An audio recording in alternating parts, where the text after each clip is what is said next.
اعوذ باللہ من الشیطان الرجیم، بسم اللہ الرحمن الرحیم۔ الہاکم التکاثر، غافل کر دیا تمہیں ایک دوسرے سے زیادہ حاصل کرنے کی خواہش نے، حتی زرتم المقابر، یہاں تک کہ تم جا پہنچے قبرستان میں۔ قلا سوف تعلمون، ہرگز نہیں، ان قریب تم جان لو گے۔ ثم قلا سوف تعلمون، پھر ہرگز نہیں، ان قریب تم جان لو گے۔ کلا لو تعلمون علم الیقین، ہرگز نہیں اگر تم جان لو یقین کا جاننا۔ لترون الجحیم، تو یقیناً تم ضرور دیکھو گے دوزخ کو۔ ثم لترونہا عین الیقین، پھر یقیناً تم ضرور دیکھو گے اسے یقین کی آنکھ سے۔ ثم لتسألن یومئذ عن النعیم، پھر یقیناً تم ضرور پوچھے جاؤ گے اس دن نعمتوں کے بارے میں۔ پہلی آیت کا لفظ التکاثر کو اس سورت کا نام قرار دیا گیا۔ سورت تکاثر مکی ہے، اس میں 8 آیتیں، 1 رکوع، 28 کلمات اور 123 حروف ہیں۔ لوگوں کو دنیا پرستی اور اس کے برے انجام سے خبردار کرنا اور قیامت کے حالات کا تذکرہ اس سورت کا موضوع ہے۔ جیسا کہ ترجمے میں آپ نے دیکھا، کثرت کی چاہت نے تمہیں غافل کر دیا، یہاں تک کہ تم قبرستان جا پہنچے۔ ہرگز نہیں تم ان قریب معلوم کر لو گے، ہرگز نہیں پھر تمہیں جلد علم ہو جائے گا، ہرگز نہیں اگر تم یقینی طور پہ جان لو تو بے شک تم جہنم دیکھ لو گے اور تم اسے یقین کی آنکھ سے دیکھ لو گے، پھر اس دن تم سے ضرور بالضرور نعمتوں کا سوال ہوگا۔ پہلی آیت میں بہتات کی حرص، اللہ تعالیٰ نے انسان کی کمزوری کا تذکرہ کرتے ہوئے فرمایا کہ بہم کثرت کی خواہش نے تمہیں غافل کر دیا۔ کس چیز کی کثرت نے انسان کو غافل کیا؟ اس کا ذکر اللہ تعالیٰ نے نہیں فرمایا، جس کا مطلب یہ ہے کہ ہر اس چیز کو شامل کریں اس میں جس کو انسان پسند کرتا ہے، جیسے مال و دولت، اولاد، بلند و بالا اور عالی شان رہائش گاہیں، منصب اور اقتدار، قوم اور قبیلے کی کثرت۔ مطلب یہ کہ انسان اپنی پوری زندگی انہی چیزوں کے اصول میں کھپا دیتا ہے اور ان سے اہم تر چیزیں یعنی اللہ تعالیٰ کی یاد، اخلاقی حدود کی پابندی، حقداروں کے حقوق کی ادائیگی اور اپنی آخرت کی فکر سے غافل رہتا ہے، یہاں تک کہ اسے موت آ جاتی ہے۔ دنیاوی مال اور متاع کی کثرت اور بہتات انسان کی کمزوری ہے، جس میں انسانوں کی اکثریت ہر دور میں مبتلا رہی۔ انسان کو جس قدر بھی مال و دولت مل جائے، بہتات اور کثرت کی خواہش کسی وقت بھی اس کا پیچھا نہیں چھوڑتی۔ حضرت عبداللہ بن عباس رضی اللہ عنہ بیان کرتے ہیں، میں نے رسول اللہ صلی اللہ علیہ وسلم کو فرماتے ہوئے سنا، اگر ابن آدم کے لیے مال اور دولت سے بھری ہوئی 2 وادیاں ہوں تو وہ ان پر قناعت کرنے کے بجائے تیسری کی تلاش میں لگ جائے گا، اور ابن آدم کے پیٹ کو مٹی کے سوا کوئی چیز نہیں بھر سکتی، اور اللہ تعالیٰ اس کی شخص کی توبہ قبول کرتا ہے جو اس کی طرف رجوع کرتا ہے۔ اللہ تعالیٰ ہمیں حرص، لالچ اور طمع سے دور رکھے۔ حضرت عبداللہ بن شخیر رضی اللہ عنہ بیان کرتے ہیں کہ میں ایک روز نبی کریم صلی اللہ علیہ وسلم کی خدمت میں پہنچا تو آپ الحاکم التکاثر تلاوت فرما رہے تھے۔ پھر آپ نے فرمایا، ابن آدم کہتا ہے میرا مال میرا مال، حالانکہ اے ابن آدم تیرا مال تو وہی ہے جس کو تو نے کھا کر فنا کر دیا یا پہن کر بوسیدہ کر دیا یا صدقہ کر کے آگے آخرت کے لیے بھیج دیا۔ ایک اور روایت میں یہ الفاظ ملتے ہیں، اور اس کے سوا جو کچھ ہے وہ تیرے ہاتھ سے جانے والا ہے اور تو اس کو لوگوں کے لیے چھوڑنے والا ہے۔ حضرت انس بن مالک رضی اللہ عنہ بیان کرتے ہیں کہ آپ صلی اللہ علیہ وسلم نے فرمایا، 3 چیزیں میت کے ساتھ جاتی ہیں، جن میں سے 2 واپس آ جاتی ہیں اور ایک ساتھ رہ جاتی ہے۔ میت کے گھر والے، اس کا مال اور اس کا عمل ساتھ جاتے ہیں، جن میں سے گھر والے اور مال واپس آ جاتا ہے اور عمل ساتھ رہتا ہے۔ حضرت اخ بن قیس رحمت اللہ علیہ نے ایک شخص کے ہاتھ میں ایک دھرم دیکھ کر پوچھا، یہ دھرم کس کا ہے؟ اس نے کہا میرا۔ اخفا رحمت اللہ علیہ نے کہا، یہ تیرا نہیں، یہ تیرا اس وقت ہوگا جب تو اسے کسی نیک کام میں خرچ کرے گا یا اللہ تعالیٰ کے شکر کے طور پر خرچ کرے گا۔ پھر آپ نے یہ شعر پڑھا، جب تک تو مال کو لیے بیٹھا ہے تو تو مال کی ملکیت میں ہے، اور جب تو اسے خرچ کر دے گا تو وہ مال تیری ملکیت میں ہو جائے گا۔ دوسری آیت میں ان قریب تم جان لو گے، اللہ تعالیٰ نے فرمایا کہ جس غفلت میں تم پڑے ہوئے اس کا انجام عنقریب تمہیں معلوم ہو جائے گا۔ مطلب یہ کہ تمہاری غلط فہمی ہے کہ دنیاوی مال و دولت کی کثرت اور اس میں دوسروں سے آگے بڑھ جانا ہی ترقی اور کامیابی ہے، حالانکہ یہ ہرگز ترقی اور کامیابی نہیں۔ عنقریب تمہیں اس کا برا انجام معلوم ہو جائے گا اور تم جان لوگے کہ یہ کتنی بڑی غلطی تھی جس میں تم عمر بھر مبتلا رہی۔ عنقریب تم جان لو کہ اس جملے کو دہرا کر اللہ تعالیٰ نے تاکید کے ساتھ یہ بات فرمائی کہ ایسے خیالات قطعاً درست نہیں، اور اگر تم اللہ کے ذکر کردہ دلائل میں کچھ تھوڑا بہت بھی غور و فکر کر لیتے تو تمہیں یقیناً یہ بات معلوم ہو جاتی کہ آخرت کے مقابلے میں دنیاوی ساز و سامان بے حقیقت ہے، اور تم اس طرح غفلت میں نہ پڑے رہتے۔ تمہیں یہ بھی معلوم ہو جاتا کہ صحیح معنوں میں اچھا کام کون سا ہے اور آخرت سے توجہ ہٹانے اور غافل کر دینے والا کام کون سا ہے۔ نیز یہ کہ مال و دولت کی بہتات کی طمع کے ساتھ زندگی گزارنے کی صورت میں تم ضرور جہنم کو دیکھو گے، یعنی اس کی سزا پاؤ گے، اور اس کے کچھ آثار تم مرنے کے فوراً بعد عالم برزخ میں دیکھ لو گے۔ پھر جب قیامت کے دن تم میدان حشر میں اکٹھے کیے جاؤ گے تو اسے اپنی آنکھوں سے یوں دیکھ لو گے کہ تمہیں اس کے یقینی ہونے میں کوئی شک و شبہ باقی نہیں رہے گا۔ اور پھر کہا کہ نعمتوں کے بارے میں سوال ہوگا۔ کن نعمتوں کے بارے میں سوال ہوگا؟ قیامت کے دن ان نعمتوں کے بارے میں سوال ہوگا جو اللہ نے دنیا میں عطا کی تھی، آنکھ، کان، دل، دماغ، امن و صحت، مال و دولت اور اولاد۔ سیدنا ابو ہریرہ رضی اللہ عنہ بیان کرتے ہیں کہ ایک دفعہ رسول اللہ صلی اللہ علیہ وسلم رات یا دن کے وقت باہر نکلے تو حضرت ابو بکر اور حضرت عمر رضی اللہ عنہ کو دیکھا۔ ان سے پوچھا کس چیز نے تم دونوں کو اس وقت تمہارے گھروں سے نکالا؟ ان دونوں نے جواب دیا، بھوک نے، اے اللہ کے رسول۔ اس پر آپ صلی اللہ علیہ وسلم نے فرمایا، اور قسم ہے اس ذات کی جس کے ہاتھ میں میری جان ہے، مجھے بھی اس چیز بھوک نے نکالا جس نے تم دونوں کو نکالا، چلو۔ چنانچہ وہ دونوں آپ کے ساتھ چلے۔ آپ ایک انصاری صحابی کے پاس آئے، وہ اس وقت گھر میں موجود نہیں تھے۔ جبکہ ان کی بیوی نے آپ کو دیکھا تو کہا مرحبا و اہلا، خوش آمدید۔ آپ نے ان سے پوچھا کہ فلاں انصاری کہاں ہے؟ اس نے جواب دیا وہ ہمارے لیے میٹھا پانی لینے گئے ہیں۔ اتنے میں وہ انصاری صحابی آ گئے۔ آپ صلی اللہ علیہ وسلم اور آپ کے صحابہ کو دیکھ کر خوشی سے کہنے لگے، اللہ کا شکر کہ آج کسی کے پاس ایسے عزت والے مہمان نہیں جیسے میرے پاس ہیں۔ پھر وہ کھجور کا ایک خوشہ لے آئے جس میں آدھا پکی، سوکھی اور تازہ کھجوریں تھی۔ انہیں کھانے کو کہا۔ پھر انہوں نے چھری پکڑی تو آپ نے دودھ والی بکری ذبح کرنے سے منع فرمایا۔ چنانچہ انہوں نے ایک بکری ذبح کی۔ سب نے اس کا گوشت اور کھجوریں کھائیں اور پانی پیا۔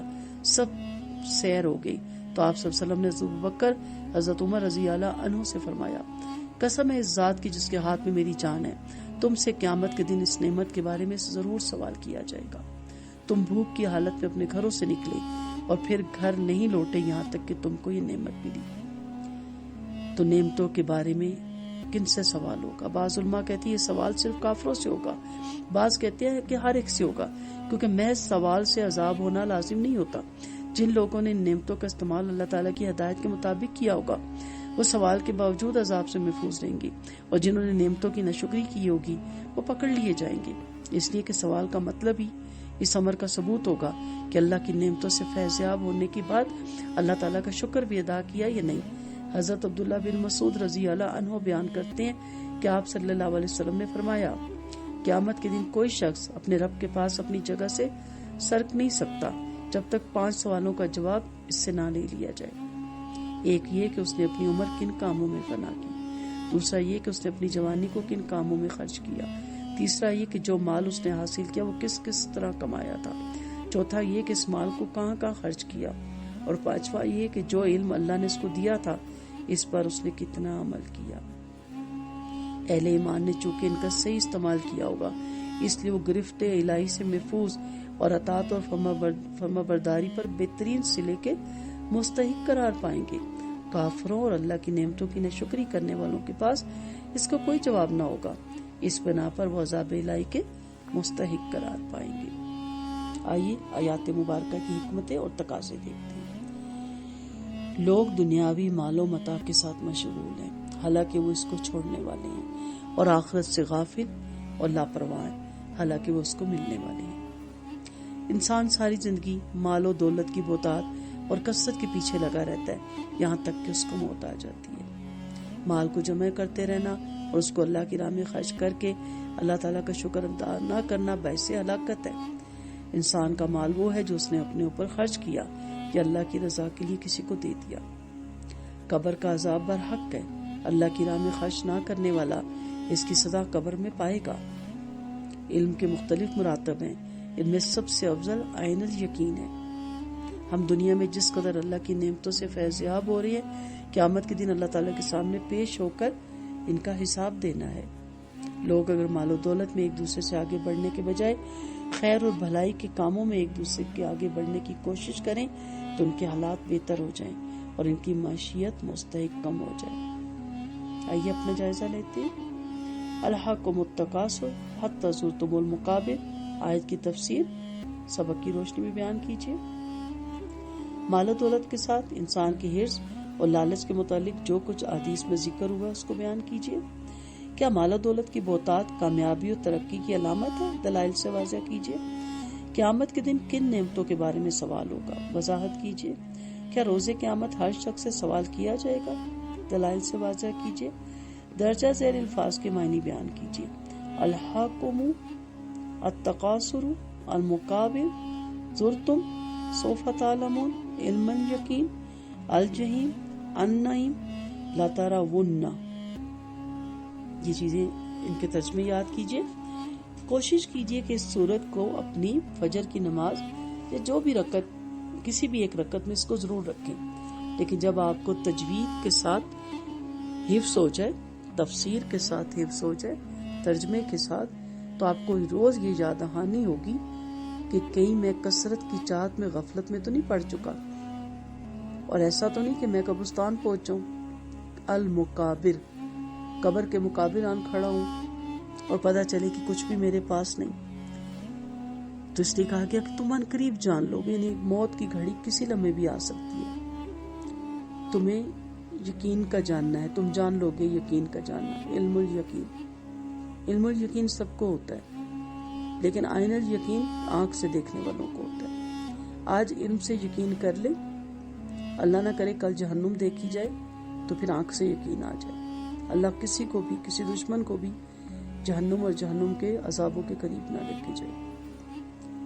اور پھر ہر نعمت کے بارے میں اپنے بچوں کو جو لا کے دیں بٹھائیں، اللہ کا شکر ادا کرنے کا طریقہ بتائیں کہ بیٹا یہ نعمتیں لوگ ترستے ہیں، لوگ افورڈ نہیں کر سکتے، ان کی قدر کرو، ان کا استعمال صحیح کرو، اور ان کا کھانے کی چیزیں ہیں تو اس کو بھی ویسٹ نہ کرو، سنبھالو، کسی کو دے دو، کسی کو کھلا دو، لیکن ضائع مت کرو، نخرے مت کرو دیکھ کے اللہ کی نعمتوں کو، منہ مت پھلاؤ، چیزوں کو دھتکارو مت، اللہ ناراض ہوتا ہے اور اللہ پھر نعمتوں کو روک لیتا ہے۔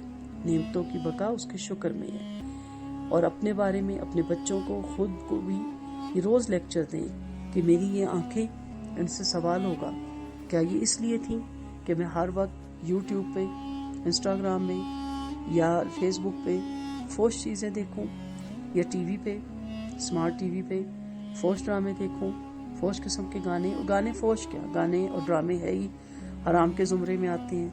لوگ کہتے ہیں جی ڈراموں سے بڑا سبق حاصل ہوتا ہے، قرآن نہیں ہے، نعوذ باللہ، قرآن پڑھیں، اس سے آپ سے سبق حاصل ہوگا۔ موت اتنا بڑا سبق ہے، روز آپ کے سامنے اتنے آپ کو چھوڑ کے پیارے جاتے ہیں، اس سے سبق حاصل نہیں ہوتا، ڈرامے دیکھ کے آپ کو سبق حاصل ہوگا۔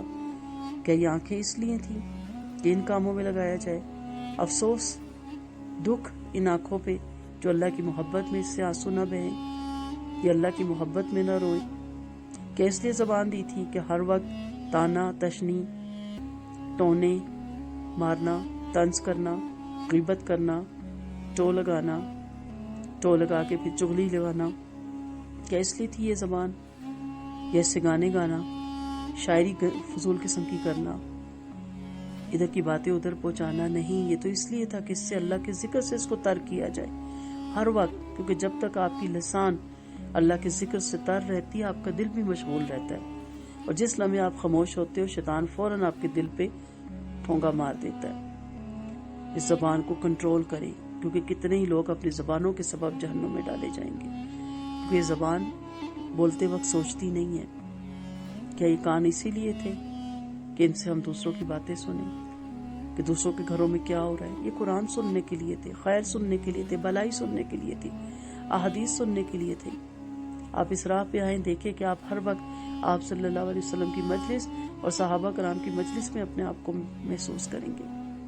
اچھی بات سنیں، اچھی بات بولیں، ورنہ خاموش رہیں. یہ حدیث کا مفہوم ہے. اسلام کا حسن اس کی لایانی باتوں کو چھوڑ دینے میں ہے. یہ ہاتھ اس لیے تھے، یہ پاؤں اس لیے تھے، یہ دل اس لیے تھا، یہ دماغ اس لیے تھا، یہ دولت اس لیے دی تھی کہ فخر، غرور اور تکبر کرے اور فرعون بنے، قارون بنے. کس لیے تھا؟ اس لیے کہ مساکینوں، بیواؤں اور یتیموں کے کام آئے. یہ نعمتیں آپ کو بطور آزمائش ملی ہے، نہ کہ بطور انعام. اور اگر بطور انعام بھی ملے تو وہ بھی آزمائش ہے. انعام مل جانا بڑی بات نہیں، انعام ملنے کے بعد اس کو سنبھالنا بڑی بات ہے. کہ انعام پانے کے بعد تکبر تو نہیں آ گیا، غرور تو نہیں آ گیا، اپنے آپ کو بہت بہتر تو نہیں سمجھنے لگ گئے دوسروں کے مقابلے میں. غریب بھی 2 وقت کی روٹی کھا کے پیٹ بھرتا ہے اور آپ بھی 2 وقت کی روٹی کھاتے ہیں. چلیں آپ کو دونوں وقت گوشت میسر آ جاتا ہوگا، اس کو نہیں آتا ہوگا، لیکن پیٹ اس کا بھی بھر جاتا ہے. خواب اس کے بھی آپ ہی جیسے ہیں، جو اپنے جھگی میں بیٹھ کے دیکھتا ہے اور آپ اپنے محل میں بیٹھ کے. اور انجام دونوں کا قبر ہی ہے، اور وہاں پہ پھر ہر ایک کے اعمال کے مطابق معاملہ ہوگا. تو ان نعمتوں کی قدر کریں. اسے کاؤنٹ تو ہم کر نہیں سکتے، گننے لگے تو عمریں گزر جائیں، لیکن کم از کم ہم آج سے یہ عہد کر لیں کہ اب ہم ان نعمتوں کا صحیح استعمال کریں گے. ضرور پیسہ بچائیں، اتنا نہ بچائیں کہ حرص اور طمع میں اتنے آگے نکل جائیں کہ یتیم مسکین بلکتے رہ جائیں. لگائیں اللہ کی راہ میں. اگر آپ چاہتے ہیں کہ بہت زیادہ ہو، بہت زیادہ ہو، چاہتا ہے ہر انسان، مانگے، خربوں مانگے تو پھر دیں. جو چاہیے وہ دیں. عزت چاہیے دیں، مال چاہیے دیں. جو دیں گے وہ پلٹ کے آئے گا. دعاؤں میں یاد رکھیے گا. وآخر دعوانا ان الحمد للہ رب العالمین. سبحانک اللہم و بحمدک، نشہد ان لا الہ الا انت، نستغفرک و نتوب الیک. السلام علیکم ورحمۃ اللہ وبرکاتہ. دعاؤں کی طالب رخسانہ اجاز.